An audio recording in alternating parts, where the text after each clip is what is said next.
Hallo und herzlich willkommen bei Stand Art. Er ist der bekannteste Künstler Chinas, zumindest im Westen. Während Ai Weiwei in China offiziell totgeschwiegen wird, gilt er im Westen als unermüdlicher Kämpfer für Aufklärung und Meinungsfreiheit. Mindestens genauso spektakulär wie seine Kunstwerke sind Ai Weiweis aktivistische Arbeiten.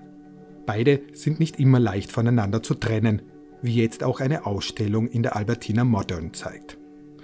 In Search of Humanity ist die bisher umfassendste Retrospektive des Kunststars. Wir haben Ai Weiwei inmitten der Wiener Ausstellung zu einem Gespräch über politische Wirklichkeiten und deren Auswirkungen auf Kunst und KünstlerInnen getroffen.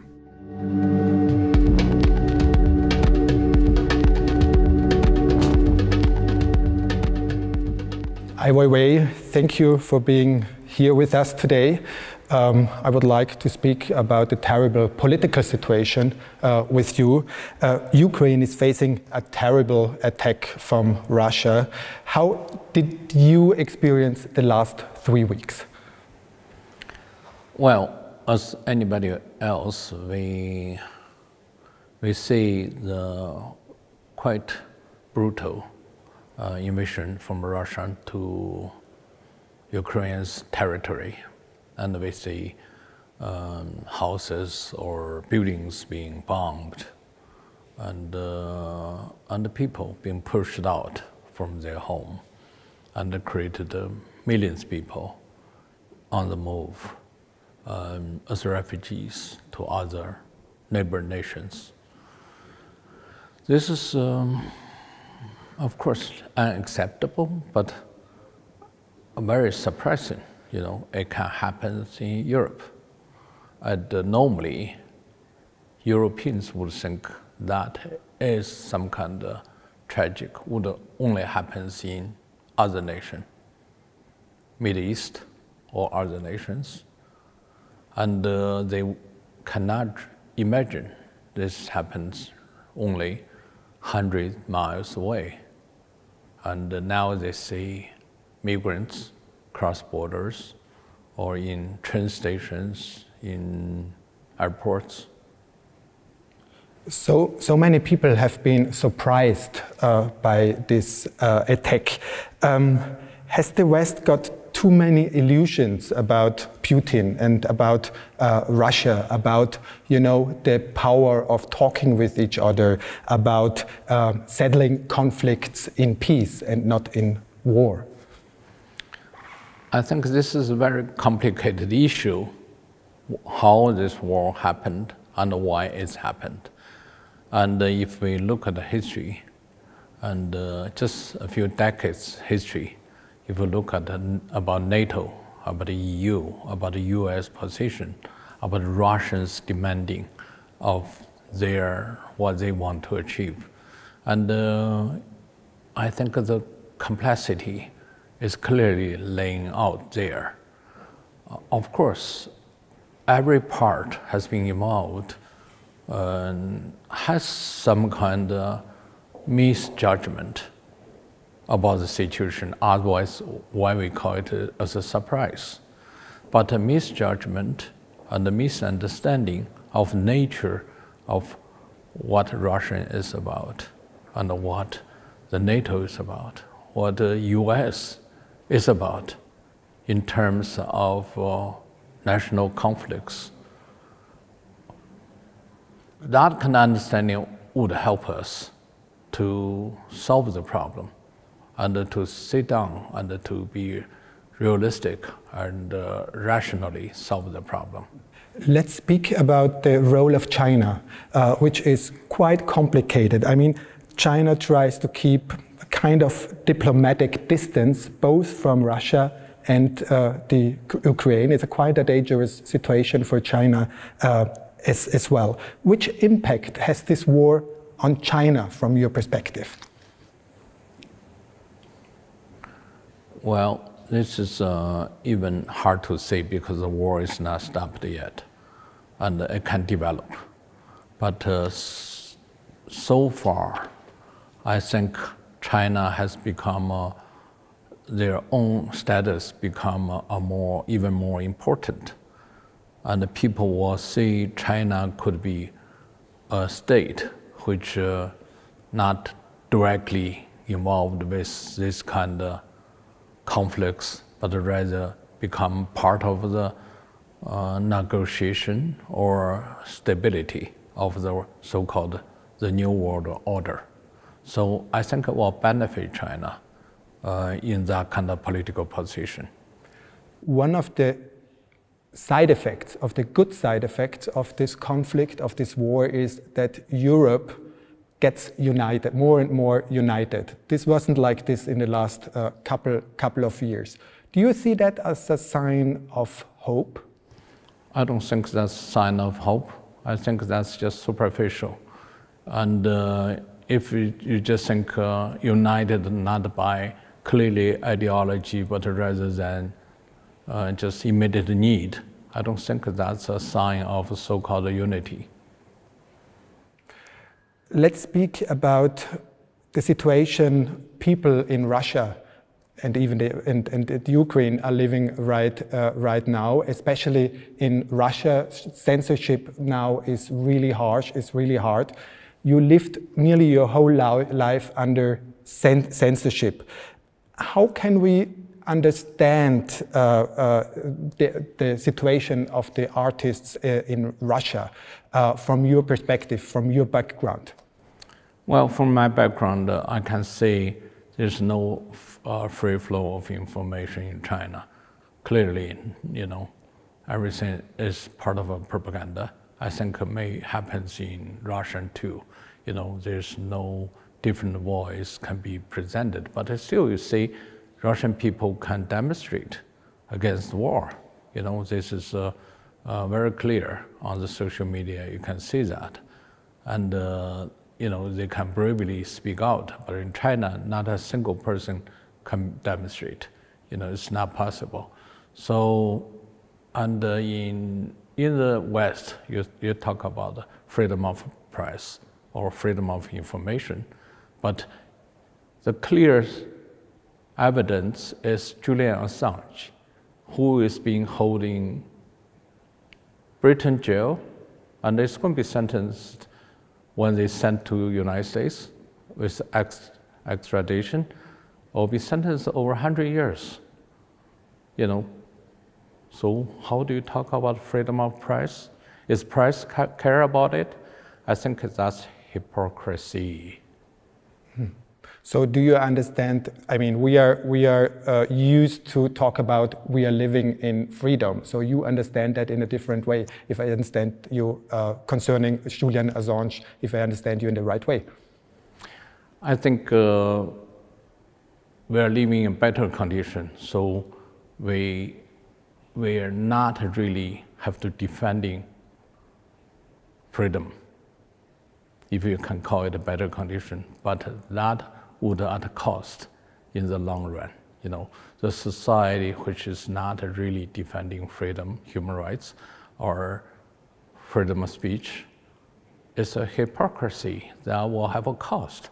That will make the whole society corrupted. The truth should be always defined. Mm-hmm. Let's come back to the situation in Russia. Can censorship in these days really work? Just thinking about all the social media, about all the channels maybe the regime can't control. From your perspective, from a Chinese perspective, you just told me that censorship in China is really harsh. Do you have some hope that this will be kind of different in Russia? I think it depends on the situation. All the government have censorship, and China is to its extreme. But it managed to make the society functioning under this kind of censorship. And the Russian is, I think, much better. You still can criticize and demonstrate. And if we talk about the West, and still strong censorship, clearly, in social media, in the mainstream media, this is really a problem about the power, about cooperative interests. And if we're not alert about this, and that will lose the ground for democracy. But where do you see censorship in the West? Where do I see it? If you turn on the newspaper or social media, you see every second, there's very little report or discussion or argument about how discriminations, how the West or US crisis, Afghanistan disasters. The coverage about Ukraine 1 week will be more than coverage 30 years of Afghanistan war. This is, everybody knows it. If the people in Afghanistan is not human being, or the Yemen is not a war zone. So we all know it, and we don't care because they're not civilized society. They deserve to die. In your memoirs, you wrote that dictatorship have to fear arts. Is that so? Can arts be so powerful that dictatorships have to fear it? Art is against fakeness, about trying to insist on human emotions, the truth, the facts. Of course, that's totally against authoritarians, existence and their stability. They cannot accept it. But is the power of the artists so big to shake a dictatorship as well? I think the power of art is equals the power of anything. But that's why they have to make me disappear or to put me in jail, because they just cannot afford to let my voice out. That is pretty dangerous. Here in the West, some people argue that the West should boycott, should ban all Russian products, also the work of artists or artists themselves. Can you understand this impulse? What do you say about that? I think a so-called boycotts or to limit the art or people's voice, those are people's voice. Even literature or musical, musicians, is a ridiculous one. Only shows how weak the Western is. The weakness deeply because they are shy. They cannot really face a real problem, but rather to punish somebody who has nothing to do with this brutal invasion. Why they have to censor Tchaikovsky, or even some kind of drink like a vodka, or all those kind of very dangerous, this populist ideology just to punish someone which has nothing to do with today's invasion. That is racist, that is prejudice, and this is only create hatred and will not solve the problem. And how about artists asked to declare themselves ideologically pro-Putin, anti-Putin? Do you have the slightest understanding for that? I don't understand if you punish someone who is not against anybody. Every individual have a right to make up their mind. They can be wrong, they can be horrible, but still that's their right. State has no rights to force anybody to speak the same sentence, that as brutal as invasion. Mm-hmm. There are so many refugees right now. You were dealing with the refugee problem, quote unquote. In 2015, you went to Lesbos, you went to Moria afterwards, you did a movie about it. Right now, we are facing lots of help. We are seeing lots of help for Ukrainian refugees. Are you surprised by that? Because in the last few years, sometimes we haven't seen that at all. I see Ukrainians has been badly hurt, and they have to take the decision to leave their home, and they need help, and they are fortunate meet the help from Europe. And I'm not surprised, but I'm deeply surprised with Europeans behaving to say the other refugees, they're in different color, they don't belong to the European world, and they should stay away. They should die somewhere else. So that is deeply hurting. So we are having different standards looking at refugees. There are kind of good refugees and there are kind of bad refugees. I think Europeans not only have a different standing or hypocrisy in dealing with refugees, but in general, European has different standard in dealing with democracy, freedom of speech, and human rights. That is really hurting. Your show here in the Albertina Modern is called In Search of Humanity. Mm-hmm. Do you find more and more humanity out there or less and less? Well, I think the humanity is always there. We are human, but there's a time humanity disappearing.